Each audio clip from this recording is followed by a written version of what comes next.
What's up, guys? Welcome back. UFC Fight Night, Cannonier versus Barajo. Just going to go over the last three fights that just went down. I'm going to go in reverse here and start with the one I just watched because it was the most impressive one. And wow, Marion Santos, man. What a way to get into the UFC officially and start his career, man. He looks really, really sharp, man. He was very composed in there. His straights were really fucking precise and very deadly, obviously. And as you seen at the end there, things got crazy at a wild exchange, and Marion missed the right, and they both went to connect at the same time.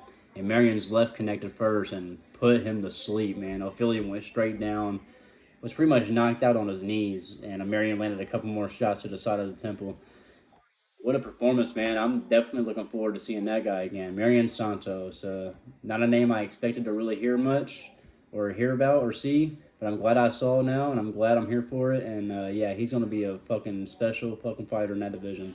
So yeah, hats off to him. What a great win. Good knockout, man. A vicious, vicious knockout.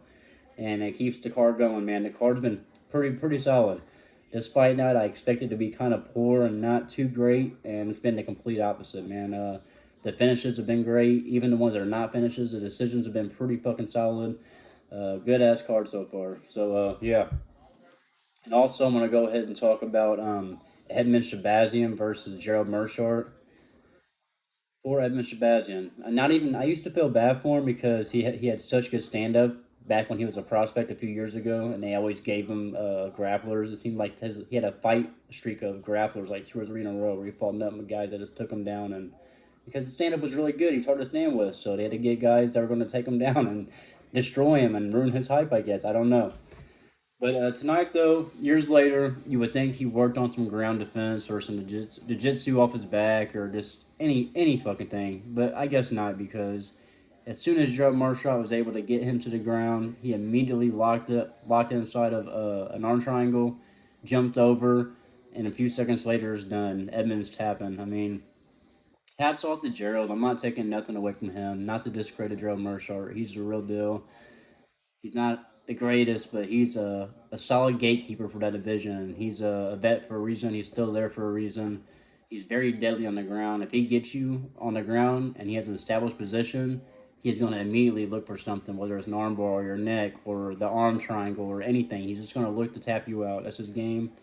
Edmonds should have never let him not only take him down, but quickly pass in a half guard and lock in that arm triangle so quickly. It was just amateur defense from Edmund Shahbazyan. I expected way more from him if it did go to the ground. Seemed like he didn't have much fight to offer. I guess he was gassed. The fight didn't go that long. He was on the verge of finishing Joe Marshall. I guess he overblew his gas tank, and once Joe got him down, he kind of just knew it was over. I don't know. Sad to see that happen like that. Just not the way I expected it to go. Yeah, it was looking good in the first round for Edmund and until the ending. So, yep.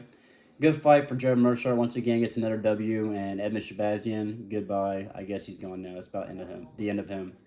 Anyways, the next fight and the last fight I'm going to break down real quick and go over is Michael Morales versus Neil Magny. And for a second there, man, I thought Neil Magny might have had something going. I mean, he got his back pretty quick and was controlling him against the cage. I think for a good 2.5 minutes or so, he had him in an established position and he was trying to get him down. But eventually, Morales was able to fight the hands, break loose, and land a nasty elbow and drop Neil Magny. And it was pretty much all she wrote from there. About 30 seconds, 40 seconds later, after a handful of punches and strikes and elbows, Morales was able to get Neil Magny out of there. And yeah, no Magny, man. He's fought the best as far as like prospects and up and coming guys. He fights pretty much any and everybody in the division. You got to go through no Magny. It seems like if you want to actually get some clout in the division and get some sparks in your name. So, great win from Michael Morales. I've been watching him since his debut. He's a very talented fighter. His striking is one of the best in the division. Top five, top 10 for sure. He needs a top 10 fight, in my opinion. I'd like to see him go against another great striker in the top 10. And yeah, and get his name up there and established because he's definitely a championship material guy. I think he just needs a bigger test now. Magny's a good step up in competition, and now he needs to take that next step, and we'll see what happens from there. No Magny though. Look, man, it's no Magny. At the end of the day, he's fought like 20 plus fights now in the UFC. So he's been around for a long time. He's fought the championship runs. He's fought the prospects now. He's going through that little dump of prospects, and you win some, you lose some when you pick those kind of fights. And yeah, I don't know. I don't know if Domagny's going to retire. I think he's still got some in the tank. I mean, he just not maybe no, doesn't have to fight guys like Michael Morales. Uh, Michael was really slept on. That dude's an animal, man. He's a freak of nature, and his stand up is something else. And as you saw, that's why No Magny immediately went to grab him up because he wanted no part of the stand up. And when Morales got that bit of separation, that one elbow, all she wrote. So yeah, once again impressed with him. I hope he gets back in there really soon. He took no damage. He just had some control time from No Magny. That's all Magny did. He didn't really do nothing to other than that. So hopefully we get Morales back in there by the end of the year and another top 10 to 12 fight, hopefully. And yeah, that's about it, guys. If you liked the video, please like, comment, and subscribe, and I'll see you next time.